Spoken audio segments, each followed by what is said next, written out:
ദൈവനാമം മഹത്വപ്പെടുമാറാകട്ടെ. കുഞ്ഞുങ്ങൾക്ക് ദൈവത്തിൻ്റെ വചനം കഥയായിട്ട് പഠിക്കുന്നതിന് സന്തോഷമുണ്ട് എന്ന് അമ്മച്ചിക്കറിയാം. അപ്പോൾ ഇന്ന് നമുക്ക് ആരാണ് സ്നാനപ്പെടേണ്ടതെന്നും എത്യോപ്യ രാജ്ഞിയുടെ ഷണ്ണനും മഹാനുമായ ഒരു എത്യോപ്യൻ സ്നാനപ്പെട്ടത് എങ്ങനെയാണെന്നും ഇന്ന് നമ്മൾക്ക് പഠിക്കാം. അപ്പോൾ അതിനു മുമ്പായിട്ട് നമുക്ക് ഒരു വാക്യം നോക്കാം. അപ്പോസ്തല പ്രവൃത്തികൾ 8-ാം അധ്യായത്തിൻ്റെ 37-38 വാക്യങ്ങൾ.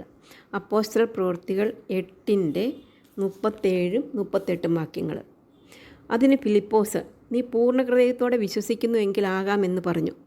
യേശു ക്രിസ്തു ദൈവപുത്രൻ എന്ന് ഞാൻ വിശ്വസിക്കുന്നു എന്ന് അവൻ ഉത്തരം പറഞ്ഞു. അങ്ങനെ അവൻ തേർ നിർത്തുവാൻ കൽപ്പിച്ചു. ഫിലിപ്പോസും ഷണ്ണനും ഇരുവരും വെള്ളത്തിലിറങ്ങി അവനെ സ്നാനം കഴിപ്പിച്ചു. ഈസി ആയിട്ടുള്ള പാര. ഇവിടെ നമുക്ക് ആരാരെ സ്നാനം കഴിപ്പിച്ചു എന്നും എങ്ങനെ എത്യോപ്യൻ എവിടെ വെച്ച് സ്നാനപ്പെട്ടു എന്നുള്ളതൊക്കെ നമുക്ക് കാണാനായിട്ട് സാധിക്കും. അതിൻ്റെ റൂൾസും റെഗുലേഷനും എല്ലാം ഈ ഒറ്റ വാക്യത്തിൽ നിന്ന് നമുക്ക് കാണുവാനായിട്ട് സാധിക്കും. അപ്പോസ്തല പ്രവൃത്തികൾ 8-37-38. അതിന് ഫിലിപ്പോസ്, നീ പൂർണ്ണ ഹൃദയത്തോടെ വിശ്വസിക്കുന്നു എങ്കിൽ ആകാമെന്ന് പറഞ്ഞു. യേശു ക്രിസ്തു ദൈവപുത്രൻ എന്ന് ഞാൻ വിശ്വസിക്കുന്നു എന്ന് അവൻ ഉത്തരം പറഞ്ഞു. അങ്ങനെ അവൻ തേർ നിർത്തുവാൻ കൽപ്പിച്ചു. ഫിലിപ്പോസും ഷണ്ണനും ഇരുവരും വെള്ളത്തിലിറങ്ങി അവനെ സ്നാനം കഴിപ്പിച്ചു. കർത്താവിൻ്റെ ദൂതൻ ഫിലിപ്പോസിനോട് പറഞ്ഞു, നീ എഴുന്നേറ്റ് യെരുശലേമിൽ നിന്ന് ഗസ്സയ്ക്കുള്ള നിർജ്ജനമായ വഴിയിലേക്ക് പോകുവാൻ കൽപ്പിച്ചു. ദൂതൻ പറഞ്ഞതനുസരിച്ച് ഫിലിപ്പോസ് ആ നിർജ്ജനമായ വഴിയിൽ അങ്ങനെ പോവുകയായിരുന്നു. അവിടെ ചെന്നപ്പോൾ കന്നയ്ക്ക് എന്ന എത്യോപ്യ രാജ്ഞിയുടെ ഒരു ഷണ്ണനും അവളുടെ സകല ഭണ്ഡാരത്തിനും മേൽ വിചാരനുമായ ഒരു എത്യോപ്യൻ അവൻ യെരുശലേമിൽ നമസ്കരിക്കുവാൻ വന്നിട്ട് തിരിച്ച് അവൻ്റെ നാട്ടിലേക്ക് തേരിൽ തിരിച്ചു പോവുകയായിരുന്നു. അപ്പോൾ പരിശുദ്ധാത്മാവ് ഫിലിപ്പോസിനോട് പറഞ്ഞു, നീ തേരിനോട് ചേർന്ന് നടക്കുക എന്ന്. അപ്പോൾ ഫിലിപ്പോസ് ചേർന്ന് നടന്നപ്പോൾ ഈ ഷണ്ണനിരുന്ന് ദൈവത്തിൻ്റെ വചനം യെശയ്യാപ്രവാചകൻ്റെ പുസ്തകത്തിൽ നിന്ന് വായിക്കുകയായിരുന്നു. അപ്പോൾ ഫിലിപ്പോസ് ഷണ്ണനോട് ചോദിച്ചു, നീ വായിക്കുന്നത് നിനക്ക് മനസ്സിലാകുന്നുണ്ടോ എന്ന്. അപ്പോൾ ഷണ്ണൻ പറഞ്ഞു, ആരെങ്കിലും പൊരുൾ തിരിച്ചു തരാതെ എനിക്ക് എങ്ങനെ മനസ്സിലാകും? ഞാൻ വായിക്കുകയാണ്, എന്നാൽ എനിക്ക് മനസ്സിലാകുന്നില്ല എന്ന് പറഞ്ഞു.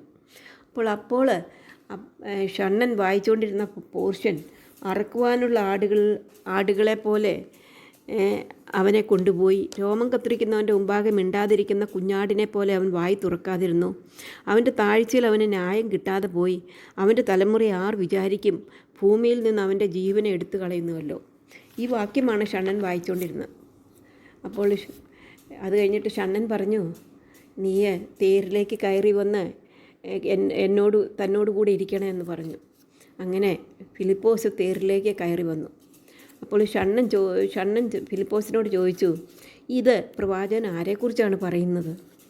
അറുക്കുവാനുള്ള ആടിനെ പോലെ കൊണ്ടുപോകുന്നു എന്നുള്ളതും അവൻ മിണ്ടാതിരുന്നു എന്നുള്ള ആരെക്കുറിച്ചാണ് പറയുന്നതെന്ന് ചോദിച്ചു. അപ്പോൾ ഫിലിപ്പോസ് കർത്താവായ യേശു ക്രിസ്തുവിനെക്കുറിച്ചാണെന്നും കർത്താവായ യേശു ക്രിസ്തു ഈ ലോകത്തിലേക്ക് വന്നതിനെക്കുറിച്ചും യേശു ക്രിസ്തുവിൻ്റെ സുവിശേഷം അവനോട് വ്യക്തമായിട്ട് പറഞ്ഞു. അങ്ങനെ കർത്താവ് ഈ ലോകത്തിലേക്ക് വന്ന കാര്യവും കർത്താവ് രക്ഷയ്ക്കായിട്ട് വന്ന കാര്യവും ഒക്കെ അത് കഴിഞ്ഞതിന് ശേഷം അവർ തേരിൽ കൂടെ ഇങ്ങനെ പോവുകയാണ്. അപ്പോൾ വെള്ളമുള്ളൊരു സ്ഥലത്ത് എത്തിയപ്പോൾ ഷണ്ണൻ പറഞ്ഞു, ഇതാ വെള്ളം, ഞാൻ സ്നാനം ഏൽക്കുന്നത് എന്തിനെങ്കിലും വിരോധമുണ്ടോ എന്ന് ചോദിച്ചു. അപ്പോൾ ഫിലിപ്പോസ് പറഞ്ഞു, നീ കർത്താവായ യേശു ക്രിസ്തുവിനെ പൂർണ്ണ ഹൃദയത്തോടെ വിശ്വസിക്കുന്നുവെങ്കിൽ ആകാം. അപ്പോൾ ഷണ്ണൻ പറഞ്ഞു, യേശു ക്രിസ്തു ദൈവപുത്രൻ എന്ന് ഞാൻ വിശ്വസിക്കുന്നു എന്ന് പറഞ്ഞു. അപ്പോൾ ഫിലിപ്പോസും അവിടെ തേര് നിർത്തി. ഫിലിപ്പോസും ഷണ്ണനും അവിടെ തേരിൽ നിന്ന് ഇറങ്ങി. അവർ വെള്ളത്തിലിറങ്ങി. അതിനുശേഷം ഇരുവരും വെള്ളത്തിലിറങ്ങി. അതിനുശേഷം ഫിലിപ്പോസ് ഷണ്ണനെ സ്നാനപ്പെടുത്തി. ഇവിടെ നമുക്ക് കാണാനായിട്ട് സാധിക്കും സ്നാനം എങ്ങനെയാണ്, ആരാണ് വിശ്വസിക്കുന്നവർക്കാണ് സ്നാനപ്പെടുവാനുള്ള ആവശ്യം. നമുക്കപ്പോൾ വാക്യം ഒന്നും കൂടെ പഠിക്കാം. അതിനുശേഷം അത് നമ്മൾ അപ്പോസ്തല പ്രവൃത്തികൾ 8-ാം അധ്യായത്തിൻ്റെ 37-38. അതിനെ ഫിലിപ്പോസ്, നീ പൂർണ്ണഹൃദയത്തോടെ വിശ്വസിക്കുന്നുവെങ്കിൽ ആകാമെന്ന് പറഞ്ഞു. യേശുക്രിസ്തു ദൈവപുത്രൻ എന്ന് ഞാൻ വിശ്വസിക്കുന്നു എന്ന് അവൻ ഉത്തരം പറഞ്ഞു. അങ്ങനെ അവൻ തേർ നിർത്തുവാൻ കൽപ്പിച്ചു. ഫിലിപ്പോസും ഷണ്ണൻ ഇരുവരും വെള്ളത്തിലിറങ്ങി അവനെ സ്നാനം കഴിപ്പിച്ചു. ഇങ്ങനെ സ്നാനം കഴിപ്പിച്ചതിന് ശേഷം ഫിലിപ്പോസിനെ ദൈവത്തിൻ്റെ ആത്മാവ് അവിടെ നിന്ന് എടുത്തുകൊണ്ടുപോയി. ഷണ്ണൻ വളരെ സന്തോഷത്തോടു കൂടി സമാധാനത്തോടു കൂടിയും തൻ്റെ രാജ്യമായ കന്നയ്ക്ക തൻ്റെ രാജ്യമായ ഐത്യോപ്യയിലേക്ക് പോയി. ഇവിടെ നമുക്ക് അനേക ഗുണപാഠങ്ങൾ പഠിക്കാനുണ്ട്. ഒന്നാമതായി, ദൈവത്തെ അന്വേഷിക്കുന്നവരെ ദൈവം ഒരു നാളും കൈവിടുകയില്ല. ദൈവം ഫിലിപ്പോസിനെ ഷണ്ണൻ്റെ രക്ഷയ്ക്കായിട്ട് അയക്കുന്നതായിട്ട് കാണാനായിട്ട് സാധിക്കും.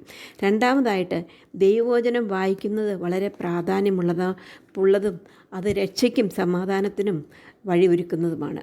മൂന്നാമതായിട്ട്, വചനം വായിച്ചത് മുഖാന്തരമായിട്ട് ഷണ്ണൻ രക്ഷിക്കപ്പെടുവാനായിട്ട് ഇടയായിട്ട് തീർന്നു. നാലാമതായിട്ട്, രക്ഷിക്കപ്പെട്ടവർ സ്നാനപ്പെടണമെന്നുള്ളത് ദൈവിക കൽപ്പനയാണ്. അഞ്ചാമതായിട്ട്,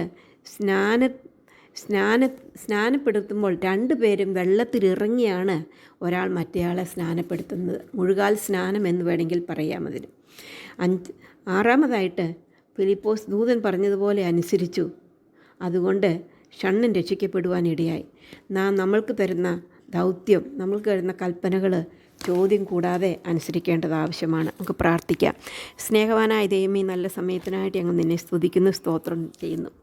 ഇന്ന് ഫിലിപ്പോസിനോട് ദൈവം പറഞ്ഞത് അതുപോലെ കേട്ട് ഫിലിപ്പോസ് ആ മരുഭൂമിയിലേക്ക് പോയതും അവിടെ വെച്ച് ഷണ്ണൻ രക്ഷിക്കപ്പെട്ടതും സ്നാനപ്പെട്ടതുമായിട്ടുള്ള കാര്യങ്ങൾ പഠിക്കുവാൻ ഞങ്ങളെ സഹായിച്ചു.